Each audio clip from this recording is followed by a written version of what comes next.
name is Katie Sanderson, and this is my digital story. Teaching has always been the one thing that I've always been sure about. Whether it's just enjoying being at school, bonding with teachers, or teaching my students during the summer, I have always had a special place in my heart for the art of teaching. During my primary and secondary school experiences, I had the privilege of having some of the best teachers in my school district. Yes, I said the best. Why are they the best? Is it because they explained the content well, or that their tests were easy? No, it was because they made a greater impact on my life and taught me lessons that I would have never learned if it wasn't for them. The care that they expressed for me as a student was evident, and it meant the world to me. I am sure that if I asked anyone right now if they could recall a teacher that impacted them, they would be able to do it on the spot. So, are our current teachers what our students need? Are current teachers just teaching random material that they have to teach? Or are they really putting effort into teaching the material, but also developing a trusting, respectful relationship with each student? Are they educating their students on life as well? What can we do as future educators to make sure our students enjoy school, love learning, and grow into their best selves? First, what are the most important things that we should be teaching our students? Is it subjects like math or English, history, or science?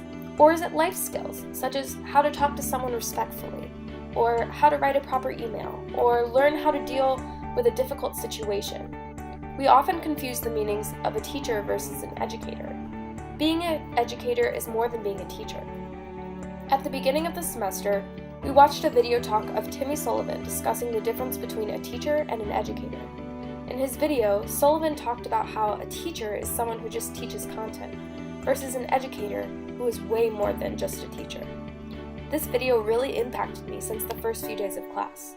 It made me really differentiate the two and realize that we need more educators than teachers in today's age. They get to know their students personally, get to know their strengths, weaknesses, likes, and dislikes, their background and their story, and their own individual personality. They show that they care by teaching with excitement, energy, and fun. They have conversations. They make learning real. Quantz quotes, "Schools have the potential to educate, but education does not always occur in schools." Page 3. This statement is insanely valid, as some teachers just teach. But for real educators who care about their students as humans really make a difference in learning. This is what students remember.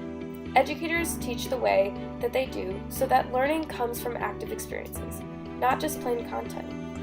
Overall, we need more educators in this world.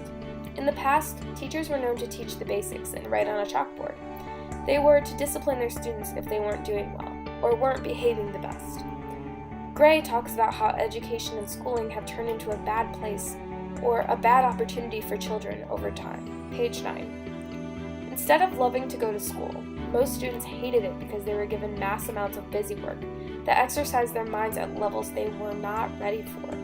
There was no such thing as adventure, creativity, imagination, or exploration anymore. In the present day, I believe that we now need to incorporate vital factors into the classroom, such as love, empathy, honesty, respect, support, creativity, independence, and real learning. All of these components are what exemplary teachers need to practice in the classroom with their students. In Ron Richard's book, Creating Cultures of Thinking, he discusses how students have expectations for their teachers, just as teachers have expectations for their students. The students expect that the teacher will make the activities fun, engaging, and will really focus more on their learning instead of just completing work. Instead of worksheets, pop quizzes, lectures, and boring slideshows, teach in a way that children will remember. Include them in discussions. Let them think for themselves. Incorporate art, music, creative projects, personal experiences, etc. Balance group projects and individual projects. Both will teach them different skills to help them solve problems and grow. Teach in a way that your kids will remember you, be alive, and be different. Exemplary teachers should also practice growing their students' mindsets instead of always focusing on a fixed concept. In Pedagogy of the Oppressed, Paulo Freire defines the difference between a fixed and growth mindset. A fixed mindset turns children off to learning. They begin to avoid challenges, ignore feedback, not care about their education, put in less effort, and begin to develop negative thoughts, such as they're a failure or not good enough. This is where kids believe that they will never be good enough or improve in school. However, a growth mindset gives students the motivation and energy that they need in order to learn. They are given the freedom to express themselves. Students begin to embrace challenges, learn from feedback, put in more effort into their studies, and learn how to persevere when things get tough. They also begin to open up to their educators and peers more, as they feel more accepted within the classroom. They feel as though their class wants them there, which is how every child needs to feel at school. Every child just wants to be loved or cared for by someone. They want to impress you. They want to fit in and be accepted. This is where love and support comes in from the teachers. The purpose of school is not to learn content so that children are prepared for the next year. The purpose of school is to help students grow into intelligent, kind, compassionate, hardworking individuals that will make a difference in the world. If we don't teach them these skills, how will they achieve this? Yes, schools are for learning material to strengthen our brains with knowledge, but they are also for making mistakes and for learning skills that aren't in textbooks or on worksheets. These are life skills that every human should learn, and if children aren't learning these lessons at home, where else are they supposed to learn them? So how can we incorporate these essential life lessons into the classroom? The answer is to teach our current college students to become transformative teachers. They need to be caring, understanding, and motivational for their students in order for them to appreciate school and feel important. It is important to just pour out kindness and joy within the classroom towards our students.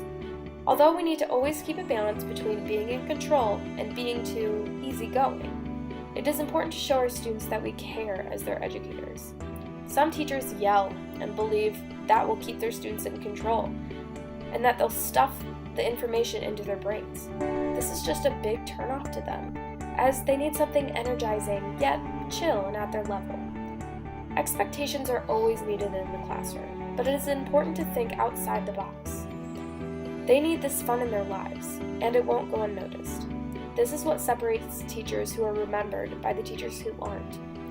All of the teachers I have had a great impact on my life, and they've always made me feel special and important, even though they had 23 to 30 kids in their classroom. Teachers are not appreciated as much as they should be, and our upcoming generations need to change this.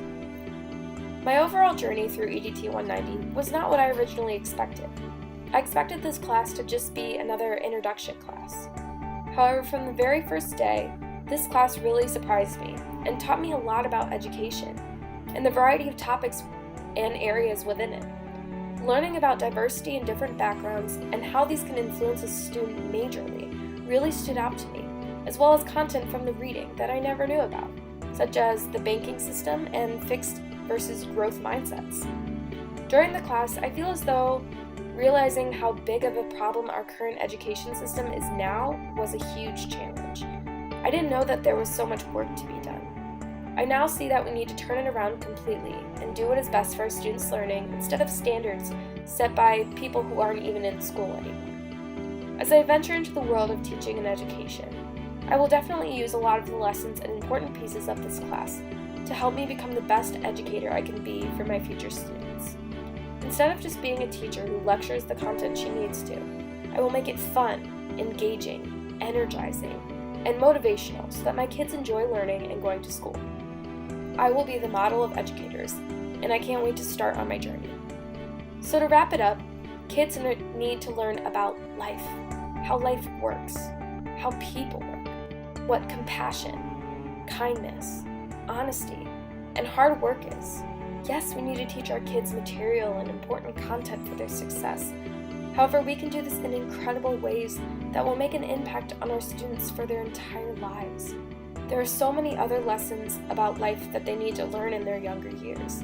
They need to be able to learn how to be human, and it is our job as educators to do more than teach content, but to motivate, support, and encourage them as they grow into successful individuals.